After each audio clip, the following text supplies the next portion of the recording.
Hello students, आज मैं फिर आप लोगों के लिए हिंदी साहित्य में से कुछ महत्वपूर्ण प्रश्न जिनकी शैली वस्तुनिष्ठ है लाया हूँ। उम्मीद है आपको ये प्रश्न पसंद आएंगे। यह प्रश्न विगत नेट की परीक्षाओं में भी पूछे गए हैं, इसलिए ये प्रश्न अति महत्वपूर्ण श्रेणी में भी आते हैं। आपके किसी भी प्रकार की प्रतियोगी परीक्षाओं के संदर्भ में देखें तो इन प्रश्नों का अभ्यास अवश्य करें। आइए हम लगाते हैं इन प्रश्नों को।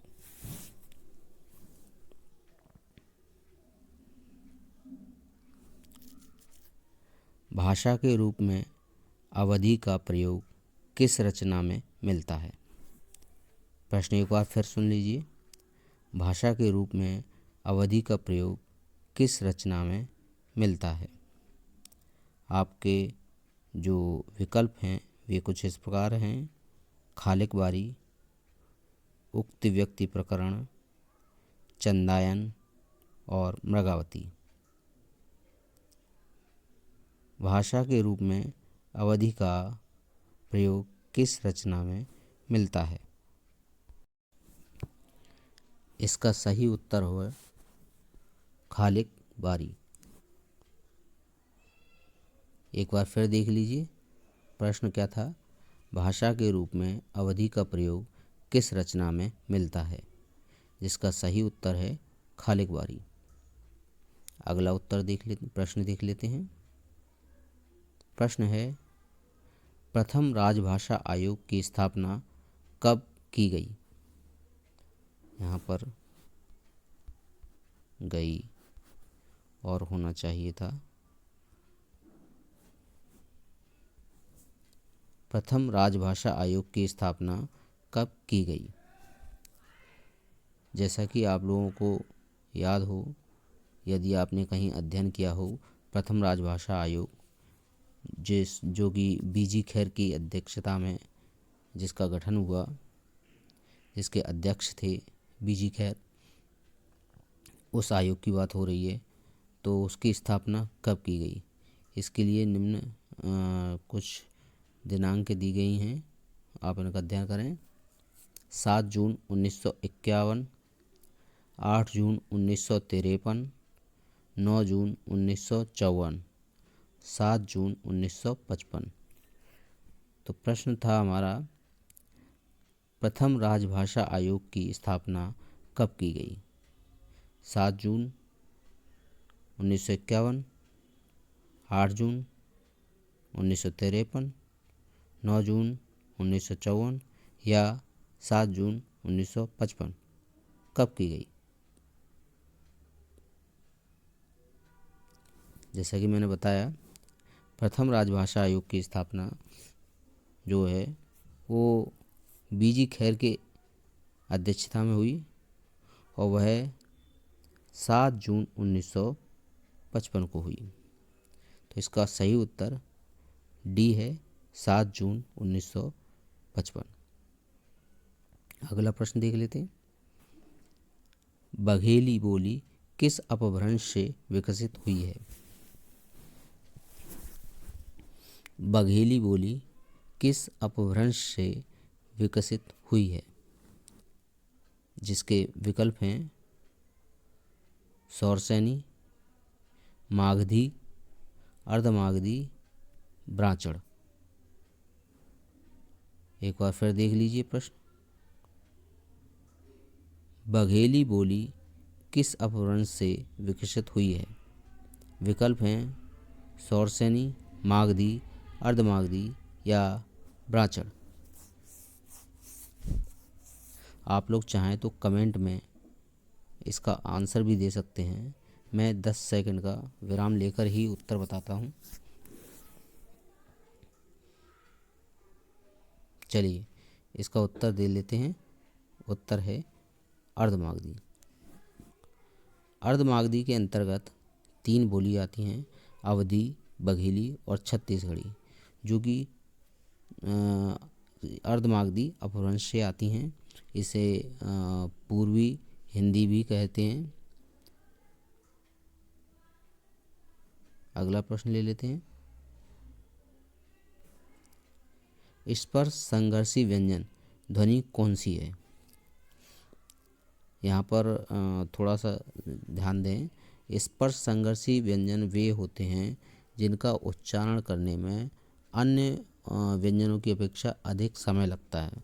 तो वे जो हमारी जुबान है उसको उच्चारण करने में उसका जो स्पर्श है वह अधिक होता है, समय में अन्य व्यंजनों की अपेक्षा अधिक समय लेती है ना। तो वे उस तरह के व्यंजनों को केवल स्पर्शी व्यंजन कहा जाता है। अब यहाँ पर आप विकल्प देखें और महसूस करें कि स्पर्श संघर्षी व्यंजन कौन सा होगा इसमें से, है ना। तो प्रश्न आपका ये है कि स्पर्श संघर्षी व्यंजन ध्वनि कौन सी है? विकल्प हैं स, य, न और झ।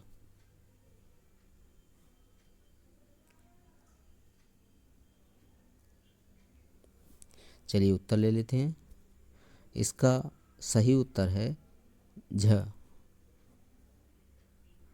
आप इसको एक बार बोल कर देखें तो यह तालू से चिपक जाती है जुबान और अधिक समय तक अन्य जो व्यंजन है उनकी अपेक्षा अन्य ज़्यादा से मतलब अधिक समय तक चिपकी रहने यानी स्पर्श का अनुभव हमें होता है। झ। अगला प्रश्न ले लेते हैं। हिंदी साहित्य का आलोचनात्मक इतिहास नामक ग्रंथ में किस काल का काल अवधि का साहित्य इतिहास वर्णित है? प्रश्न एक बार फिर सुन लीजिए। हिंदी साहित्य का आलोचनात्मक इतिहास नामक ग्रंथ में किस काल अवधि का साहित्य इतिहास वर्णित है? हिंदी साहित्य का आलोचनात्मक इतिहास जो गणपति चंद्र गुप्त जी का लिखा हुआ ग्रंथ है, इस ग्रंथ में कहाँ तक की अवधि का यानी किस अवधि का साहित्य इतिहास लिखा हुआ है? प्रश्न केवल यह है। और इसका सही उत्तर के लिए जो 4 विकल्प दिए गए हैं वे कुछ इस प्रकार हैं। 700 से 1400 ईस्वी, 693 से 1693 ईस्वी, सन 1000 से 1600 ईस्वी, 950 से 1600 ईस्वी।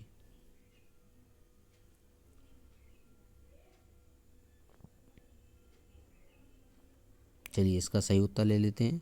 इसका सही उत्तर है 693 से 1693 ईस्वी।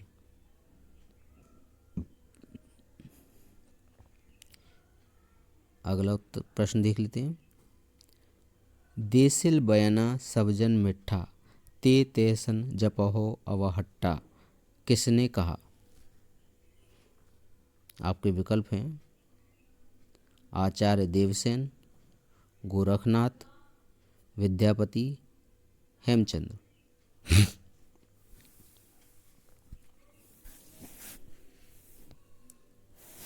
प्रश्न एक बार फिर देख लेते हैं। देसिल बयना सबजन मिठा ते तैसन जपहो अवहट्टा किसने कहा? देखिए यहाँ पर एक चीज़ देख लेते हैं।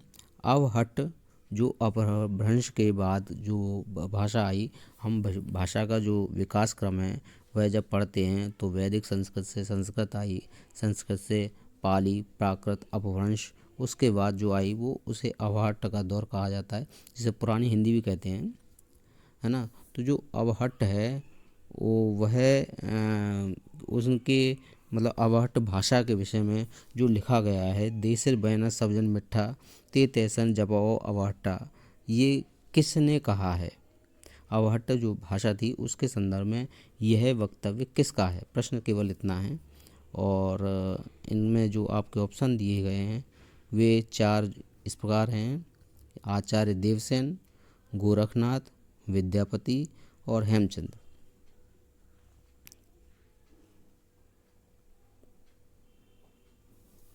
चलिए इसका उत्तर ले लेते हैं। इसका उत्तर है विद्यापति। विद्यापति को मैथिल कोकिल भी कहा जाता है और इनकी जो रचना है वे अवहट्ट भाषा में हैं। तो ये अवहट्ट भाषा को देसी भाषा कहकर संबोधित करते थे, जिसके विषय में उन्होंने लिखा कि देसिल बयाना, यानी कि देसी जो बयान है यानी कि जो बोली है उस सब जन के लिए मीठी है, ऐसा उनका मानना था।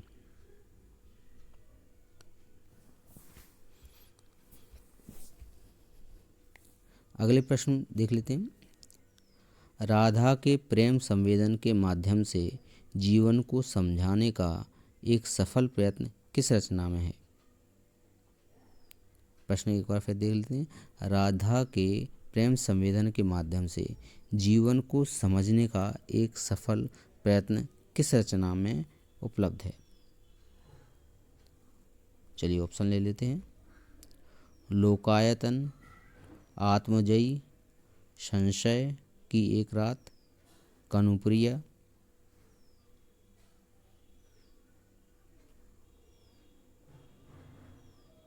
चलिए उत्तर ले लेते हैं। इसका सही उत्तर है कनुप्रिया। कनुप्रिया में राधा के प्रेम संवेदन को दर्शाया गया है। यहाँ पर हम एक बार में ही समझ पाएंगे कि संशय की एक रात अलग है, आत्मजयी अलग है, लोकायतन अलग है, उसमें राधा का कहीं कोई वर्णन नहीं। लेकिन किंतु कनुप्रिया में उनके जो प्रेम संबंध है, प्रेम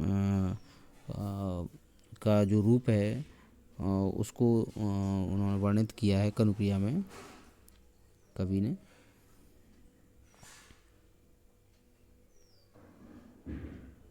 अगला प्रश्न। अयोध्या सिंह उपाध्याय हरिऔध द्वारा रचित ठेठ हिंदी का ठाठ किस विधा की रचना है। यह प्रश्न अपने आप में बिल्कुल ही इजी है, इसे कुछ अतिरिक्त समझाने की आवश्यकता ही नहीं है। जो अयोध्या सिंह उपाध्याय जी हैं, उन्होंने ठेठ हिंदी का ठाठ किस विधा में लिखा हुआ है। ये आसान प्रश्न है और सभी लोग इसका जवाब दें कमेंट बॉक्स में। मुझे उम्मीद है सभी लोग दे देंगे। इसके ऑप्शन ले लेते हैं। कविता, कहानी, उपन्यास और निबंध।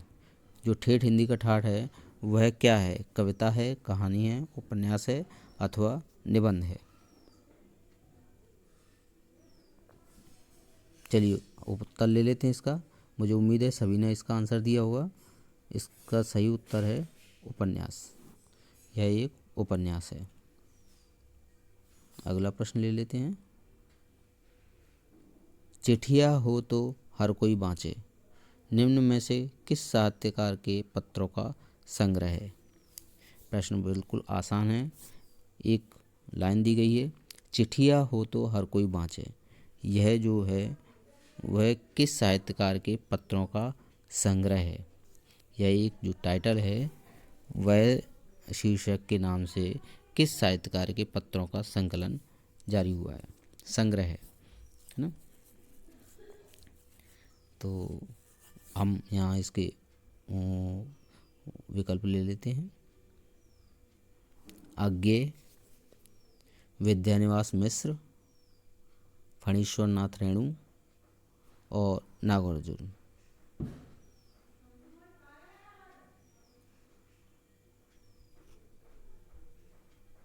चलिए आंसर ले लेते हैं इसका। इसका सही उत्तर है फणीश्वर नाथ रेणु। अगला प्रश्न देख लेते हैं।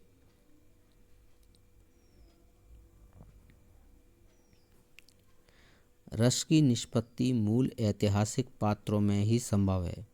यह निम्नलिखित में से किसका मानना था। जो हमारे 4 रस के व्याख्याता हैं उनमें से किसी एक ने इस बात को लिखा है कि जो रस की निष्पत्ति है मूल ऐतिहासिक पात्रों में ही संभव है ना। तो प्रश्न केवल इतना है कि यह किसके द्वारा माना गया है। और चूंकि सभी को मालूम होगा कि वे जो 4 रस के व्याख्याता हैं वे कौन हैं। Number 1 Bhatta Lollata, number 2 Bhatta Nayaka, number 3 Shankuka, number 4 Abhinavagupta. अब इनमें से किसका मानना है कि रस की जो निष्पत्ति है मूल ऐतिहासिक पात्रों में ही संभव है।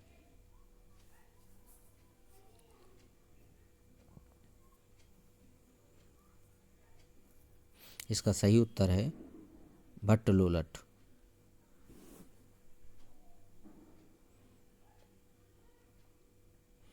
चलिए अगला प्रश्न ले लेते हैं।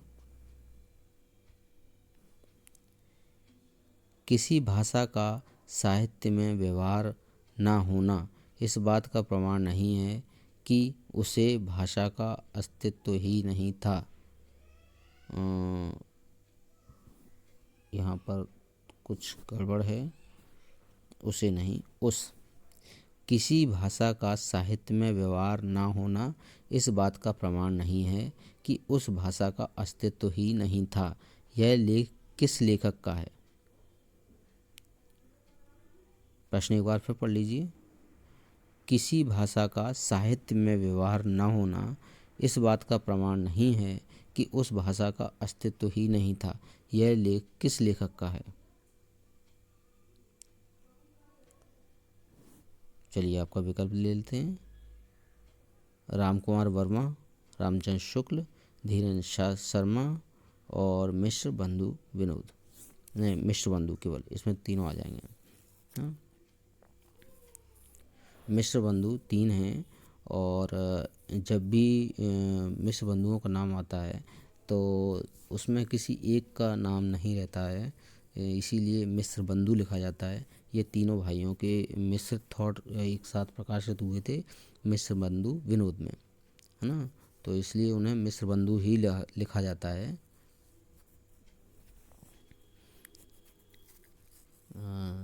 तो इसका सही उत्तर ले लेते हैं।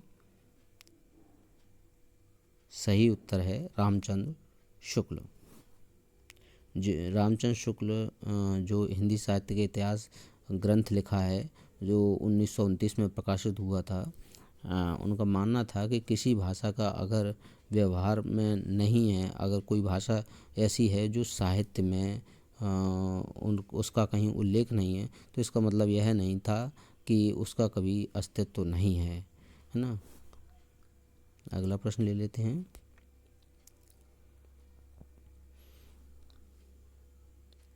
अन्याय जिधर है उधर शक्ति, राम की शक्ति पूजा का यह संवाद किसने किससे कहा। प्रश्न एक बार फिर पढ़ लीजिए कि अन्याय जिधर है उधर शक्ति, राम की शक्ति पूजा का यह संवाद किसने किससे कहा। यह आपके विकल्प हैं। राम ने विभीषण से, या राम ने हनुमान से कहा, राम ने सुग्रीव से, या राम ने लक्ष्मण से। अन्याय जिधर है उधर शक्ति, राम की शक्ति पूजा निराला की एक बेहतरीन रचना है। उसके संबंध में यह प्रश्न है कि अन्याय जिधर है उधर शक्ति, यह पंक्ति जो है, यह संवाद किसने किससे कहा। राम ने विभीषण से कहा, राम ने हनुमान से कहा, राम ने सुग्रीव से कहा, या राम ने लक्ष्मण से कहा है। चलिए सही उत्तर ले लेते हैं। इसका उत्तर है राम ने विभीषण से कहा। अगला प्रश्न ले लेते हैं। झूठा सच किस शहर का वर्णन नहीं है। माफ़ कीजिएगा, झूठा सच में किस शहर का वर्णन नहीं है। आपके विकल्प हैं जालंधर, कानपुर, लखनऊ, नैनीताल।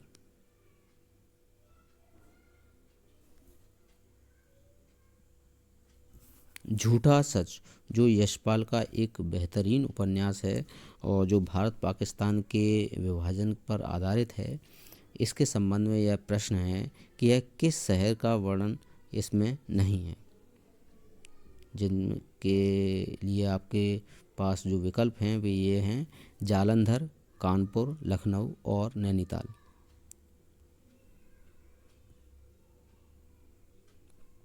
चलिए सही उत्तर ले लेते हैं। इसमें जालंधर का भी विकल्प है, सही है, जालंधर का वर्णन किया गया है, लखनऊ का भी वर्णन किया गया है, नैनीताल का भी किया गया है। इसका सही उत्तर होगा कानपुर, क्योंकि इसमें लिखा है कि किस शहर का वर्णन नहीं है, तो इसमें कानपुर का वर्णन नहीं है। अगला प्रश्न ले लेते हैं। मुझे उन लोगों से जरा भी हमदर्दी नहीं है जो बातें तो करते हैं कम्युनिस्टों की सी, मगर जीवन है रईसों का सा। उतना ही विलासमय, उतना ही स्वार्थ से भरा हुआ, यह कथन किस उपन्यास का है? एक बेहतरीन पंक्ति मिली, आप इसे पढ़ें और समझें कि एक पंक्ति दी गई है आपको और जिसके संबंध में यह पूछा गया है कि किस उपन्यास से है। कि मुझे उन लोगों से जरा भी हमदर्दी नहीं जो लोग बातें तो करते हैं कम्युनिस्टों की सी, मगर जीवन है रईसों का सा। उतना ही विलास में, उतना ही स्वार्थ से भरा हुआ, यह कथन किस उपन्यास का है? थोड़ा दिमाग पर जोर डालें और तब तक ये विकल्प भी देखें, शायद कुछ हिंट मिल जाए। नंबर 1 झूठा सच, गोदान, मैला आंचल और जिंदगी नामा।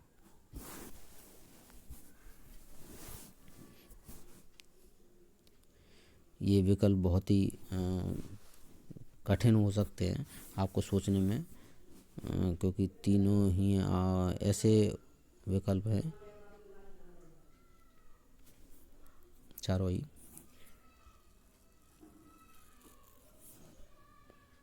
फिर एक बार पढ़ लें। मुझे उन लोगों से जरा भी हमदर्दी नहीं है जो बातें तो करते कम्युनिस्टों की सी, मगर जीवन है रईसों का सा। उतना ही विलास में, उतना ही स्वार्थ से भरा हुआ, यह कथन किस उपन्यास का है? चलिए इसका सही उत्तर है गोदान। गोदान प्रेमचंद जी का एक बेहतरीन उपन्यास है ना। और इसमें से यह जो लाइन ली गई है यह भी बहुत ही बेहतरीन लाइन है। अगला प्रश्न ले लेते हैं। लाल पान की बेगम कहानी में बिरजू की माँ किसे टीशन बाई कहकर संबोधित करती है? प्रश्न बड़ा ही सिंपल है कि लाल पान की बेगम कहानी में बिरजू की माँ किसे टीशन बाई कहकर संबोधित यानी बुलाती है? आपके विकल्प हैं: चंपिया, जंगी की पुतोहू, लरना की बीबी, राधे की बेटी सुनरी।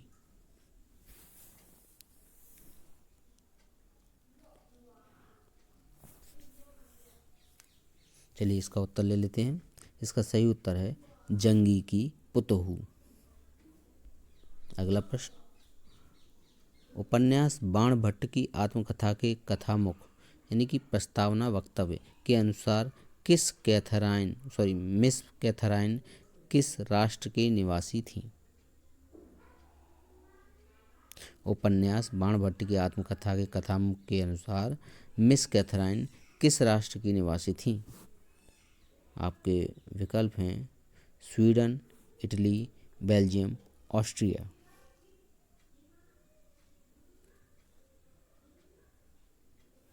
आपका सही उत्तर है ऑस्ट्रिया, मिस कैथराइन। अगला प्रश्न।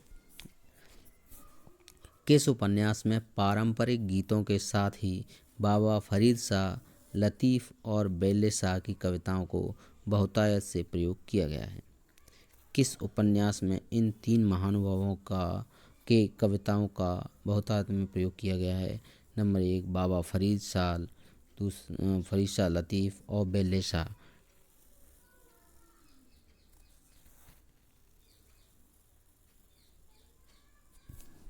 आपके विकल्प हैं: तमस, झूठा सच, जिंदगी नामा, शेखर एक जीवनी। इनमें से वह कौन सा उपन्यास है जिसमें पारंपरिक गीतों का उपयोग किया गया है, जो बाबा फरीद शाह लतीफ़ और बेले शाह की कविताओं से लिए गए हैं?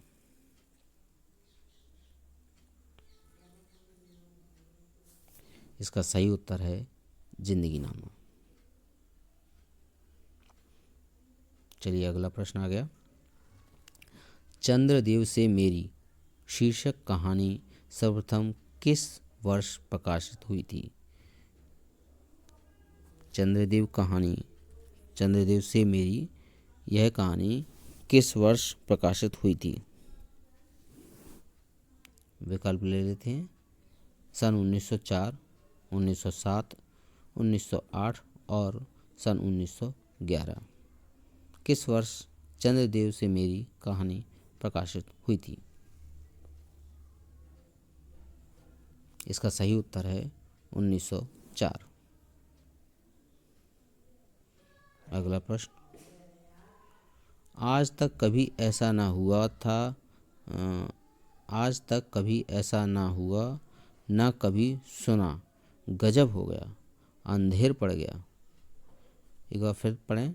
आज तक कभी ऐसा ना हुआ, कभी सुना, ना कभी सुना, गजब हो गया, अंधेर पड़ गया, सिक्का बदल गया कहानी में उपयुक्त कथन किसने किससे कहा?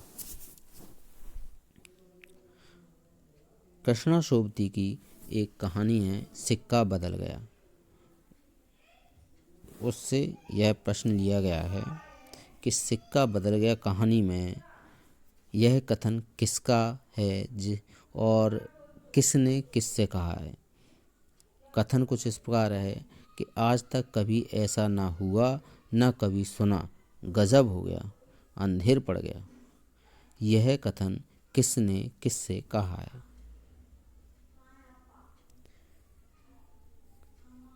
इस प्रकार जो बीच बीच में मैं बताता रहता हूँ, जैसे सिक्का बदल गया, यह कृष्णा सोबती की कहानी है।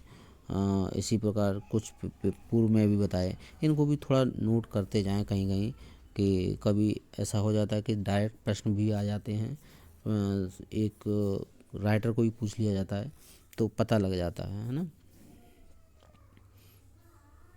इसका सही विकल्प चारों विकल्प ले लेते हैं। नवाब बीबी ने साहनी से, शेरा ने हुसैना से, शाहनी ने दाऊद खां से या लाल बीबी ने साहनी से? किसने किससे कहा?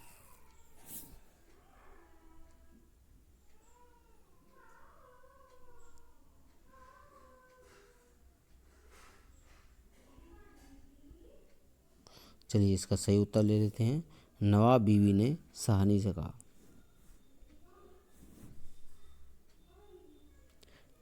और इस प्रश्नावली का यह अंतिम महत्वपूर्ण प्रश्न।